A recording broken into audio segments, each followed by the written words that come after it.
Bueno, buenos días. Mi nombre es Walter Pengue, yo soy profesor titular de Ecología y en la línea de Economía Ecológica en el Instituto del Conurbano de la Universidad Nacional de General Sarmiento, en la provincia de Buenos Aires, Argentina, una universidad nacional, y soy director del Grupo de Ecología del Paisaje y Medio Ambiente de la Universidad de Buenos Aires, en Ciudad Universitaria, en Buenos Aires, Argentina.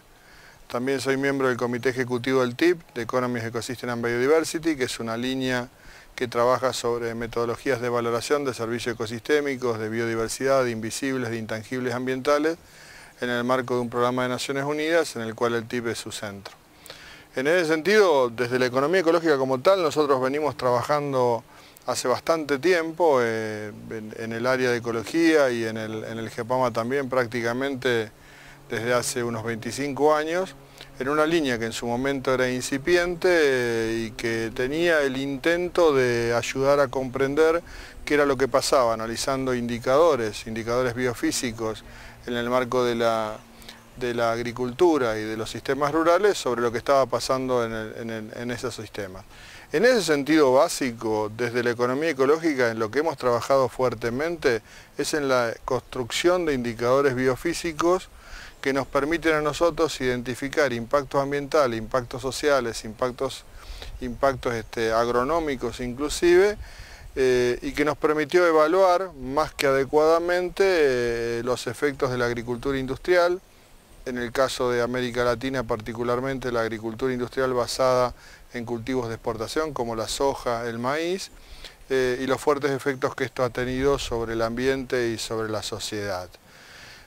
Parados en esa posición hemos construido, digamos, un cuerpo teórico, un basamento metodológico que utiliza distintas herramientas de esta disciplina tan novedosa que es la economía ecológica y que hoy se ha construido como una alternativa ya que ha escalado por encima del sistema científico-tecnológico para poder acercar a la comunidad, a la sociedad en general, a los decisores de política pública instrumentos validados desde el punto de vista científico sobre lo que está pasando en la ruralidad, en el sistema agrícola como tal, y hemos avanzado bastante, especialmente en los últimos tiempos, en líneas de investigación en las dos universidades, en proyectos específicos, como por ejemplo como un proyecto que se llama MASA, que es Modelos Agrícolas y Sistemas Alimentarios,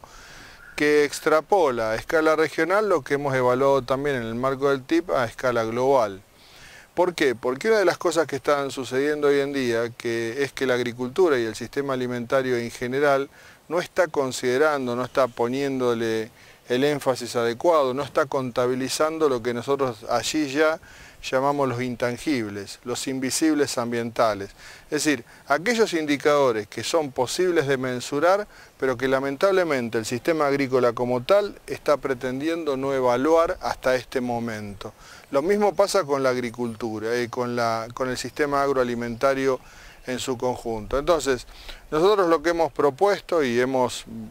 de alguna manera empezado a medir son lo que conocemos como las huellas. En ese sentido hemos apoyado fuertemente la construcción de indicadores como la huella hídrica en sus distintas abordajes y metodologías, parte de la huella de carbono que ya se venía haciendo en el marco de la agricultura como tal, y algo más novedoso para la determinación de estos intangibles, que es lo que nosotros llamamos la huella de nutrientes. Es decir, la cantidad de nutrientes que son absorbidos por los distintos cultivos, por los sistemas de producción, no solo la soja, el maíz, sino el café, el cacao, las exportaciones de madera, las exportaciones de carne, las exportaciones de leche, de huevos, que hoy en día muestran volúmenes tremendamente importantes en el comercio internacional y que no son valuados tan adecuadamente ni tan integralmente cuando esos recursos salen de un lado del mundo para fluir hacia otras partes del mundo, en el cambio de lo que nosotros llamamos el stock de naturaleza, el stock de nutrientes, que se van de unos suelos ricos hacia otros espacios del territorio global. En este aspecto en particular nosotros hablamos con los agricultores, ponemos el énfasis en el hecho de tratar de comprender de que el suelo es una caja de ahorros y que cada uno de esos nutrientes equivale a un valor incluso monetario, pero mucho más que eso, en una integración biofísica y biológica tremendamente relevante. Los agricultores lo han comprendido, los decisores de políticas públicas también, y hoy, bueno, hemos llegado a a la oportunidad de poder publicar documentos internacionales que han salido muy recientemente y que están poniendo sobre la mesa de la discusión la comprensión de estos procesos globales en los cuales los países exportadores en particular envían estos productos sin el pago, sin el reconocimiento de todo lo que estamos expoliando en estas exportaciones, pero cuando tienen que recuperarlo, en lugar de recuperarlo por vía de prácticas agroecológicas que permiten una recuperación del ambiente, de la naturaleza de una forma mucho más efectiva, lo pretenden hacer vía fertilizante sintético. Entonces nosotros exportamos barcos llenos de granos. Esos barcos salen llenos de granos, llenos de nutrientes. Pero cuando los importamos, cuando esos barcos vuelven con fertilizantes sintéticos. Los nutrientes que exportamos nadie nos paga ni los reconoce de ninguna manera en la forma en que los estamos utilizando. Pero sí los fertilizantes sintéticos que están volviendo los pagamos a $1.300 la tonelada. Entonces, de alguna manera, esta nueva mirada, esta perspectiva, lo que pretende hacer es ayudar a pensar mecanismos de metabolismo social, de metabolismo de flujo de estos materiales y de cambios en los stocks, tanto de los nutrientes como del agua, como otros indicadores biofísicos que están fluyendo, para comprender qué es lo que está pasando en el sistema mundial alimentario y promover otras prácticas de producción y consumo, por supuesto mucho más locales, en los cuales los elementos queden dentro del sistema, se incorporen, enriquezcan los sistemas de los agricultores, de los campesinos, y de esa manera cada día más poder promover, poder proponer un conjunto de prácticas que hasta hoy en día no están siendo valoradas, porque justamente de lo que estoy hablando es de que estos son invisibles hasta ahora, que nosotros hemos traído a la visibilidad de los escenarios sociales. La sociedad, por suerte, lo está comprendiendo, y cuando a veces se termina diciendo, bueno, algunos de estos indicadores, de estas métricas también están siendo mostradas por otros grupos, por otros paneles, el panel de cambio climático, la OCDE, otras organizaciones del sistema de las Naciones Unidas, realmente yo debo destacar que algunos organismos de la FAO, que grupos como el TIP, The Economist Ecosystem and Biodiversity, The Research Panel, que hace unos años también, de los cuales formamos parte, publicamos varios anuncios e informes y reportes que terminan alertando sobre lo que termina y lo que está pasando con los suelos del planeta. Debemos decir, la verdad que con un poco de alegría, es que algunos de estos indicadores, de estos pedidos de mensura, de este cambio de la mirada de la productividad que lo anuncia directamente el TIP como organismo de agricultura y alimentación sobre los estudios globales, donde por supuesto dice que la productividad no es lo único a medir, ni mucho menos, sino la integralidad de todos los sistemas. Y ahí extrapolamos un poco más del sistema agropecuario como tal, para expandirnos bastante a lo que es todo el sistema agroalimentario. E incluso se propone también la construcción de una mirada sobre un sistema ecoagroalimentario basado fuertemente en la construcción de políticas públicas locales que apunten a la producción de otras formas, de otras alternativas, entre las cuales la agroecología, cuando se habla de seguridad y soberanía alimentaria, están fuertemente en su centro. Pero este escalamiento de la agroecología como tal no es inocuo, no ha pasado inadvertido para los grandes grupos corporativos que tienen intereses muy fuertes en la consolidación de su modelo agrícola industrial, en la potenciación de una forma u otra de sus distintas prácticas a través de la utilización de insumos sintéticos, y también inclusive por organismos internacionales en los cuales la agroecología les ha llegado bastante tarde en su mirada, en su aceptación y hasta en su apoyo. Entonces hoy en día estamos en una discusión interesante que pasa por una preocupación de muchos de los agroecólogos que vienen trabajando hace décadas sobre este tema con respecto a la cooptación de otros que simplemente pretenden mostrar sistemas de intensificación tecnológica o de intensificación sustentable en los sistemas agrícolas-ganaderos,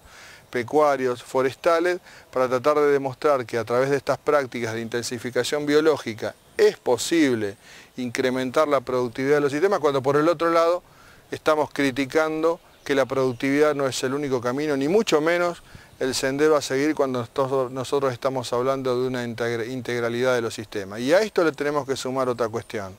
No se puede hablar de agroecología. Un famoso profesor de agroecología, Eduardo Sevilla Guzmán, siempre dice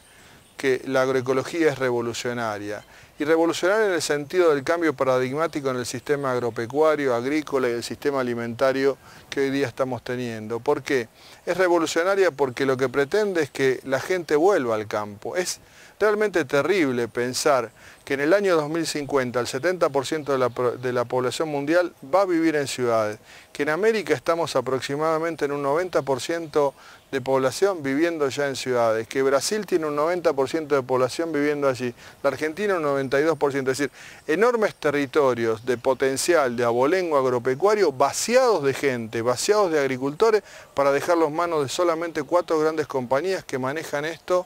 a su piacere. Y esto es un error político y de decisiones de política estratégica, de ocupación de los territorios, diría de geopolítica, de biopolítica tremendamente importante. Por ese motivo, de alguna forma, hoy es importante que la agroecología escale, pero que la agroecología escale en todo el equilibrio y todo su balance.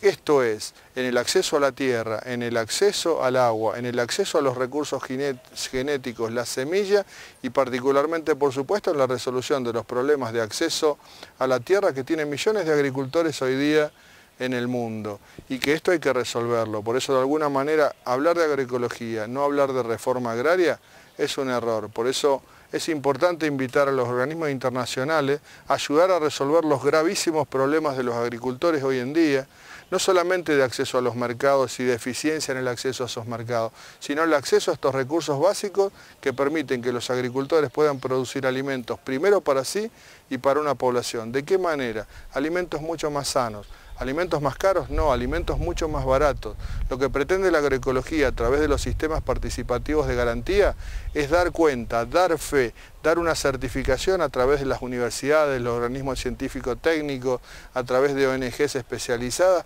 que permita garantizar a la población el acceso a alimentos que son más sanos, buenos, baratos, nutritivos. Y eso a través de un sistema de certificación también que se opone fuertemente a la normativa que tiene que ver, por ejemplo, con la producción orgánica, que simplemente ha pretendido a lo largo de estos últimos 50 años promover un proceso de certificación para ricos, pagando alimentos mucho más caros. Entonces, orgánico por un lado y está muy bien, es un proceso que eventualmente puede ser de una transición, pero agroecológico es esto, agroecológico es acceso a la tierra, al agua, a la biodiversidad, una producción sustentable en el mediano plazo, que los hijos y las hijas de las familias rurales puedan permanecer en el campo, puedan expandir